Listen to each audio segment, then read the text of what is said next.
நான் 2 தேங்காய துருவி எடுத்து வச்சுருக்கிறேங்க. இப்போ வந்து தேங்காய் பருப்பி எப்படி செய்கிறதுன்னு பார்க்கலாங்க. இப்போ வந்து ஒரு கடாயில வந்து நம்ம வந்து மீடியமான தீயில தான் இத வந்து வறுத்து எடுக்கணுங்க. அப்போ தான் வந்து தீயாம இருக்கும்.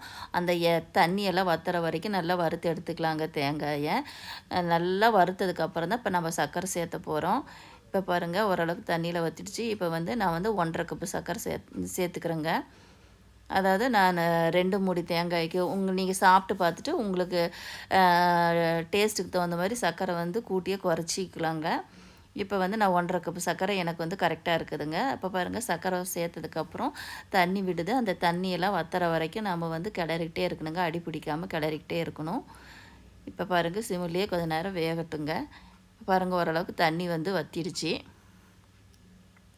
நம்ம இந்த பதத்தில் வந்து கொஞ்சம் மேலே நெய் சேர்க்க போகிறோங்க. அப்போ தான் வந்து அந்த நெய் வாசம் தேங்காய் பருப்புக்கு நெய் சேர்த்து அவ்வளோ டேஸ்ட்டாக இருக்குங்க. நான் வந்து 1 ஸ்பூன் நெய் சேர்க்க போகிறேன்.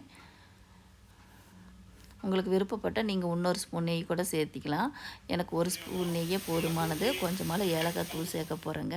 பாருங்கள் இந்த ஷீட்டில் வந்து லைட்டாக கொஞ்சம் எண்ணெய் போட்டு தடவிக்கலாம். அப்போ தான் வந்து அது ஒட்டாமல் இருக்கிறதுக்காக எண்ணெய் போடுறோம்.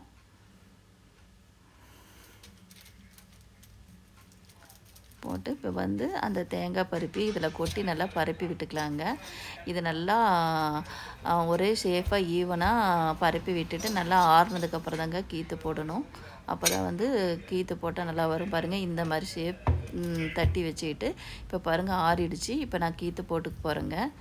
பாருங்கள் கீற்று போட்டுட்டு இப்போ தேங்காய் வந்து ஒவ்வொரு பீஸாக வந்துடும் பாருங்கள். இப்போ எடுக்கிறதுக்கு வருதுங்க. இது வந்து அவ்வளோ டேஸ்ட்டாக இருக்குதுங்க. அதாவது நம்ம பாவு காய்ச்சி செய்கிறத விட இந்த மெத்தேடு வந்து ரொம்ப ரொம்ப ஈஸியாகவும் இருக்குது. சுவை வந்து ரொம்ப அதிகமாக இருக்குதுங்க. சூப்பராக இருக்குதுங்க. நான் சாப்பிட்டு பார்த்துட்டு தாங்க சொல்கிறேன்.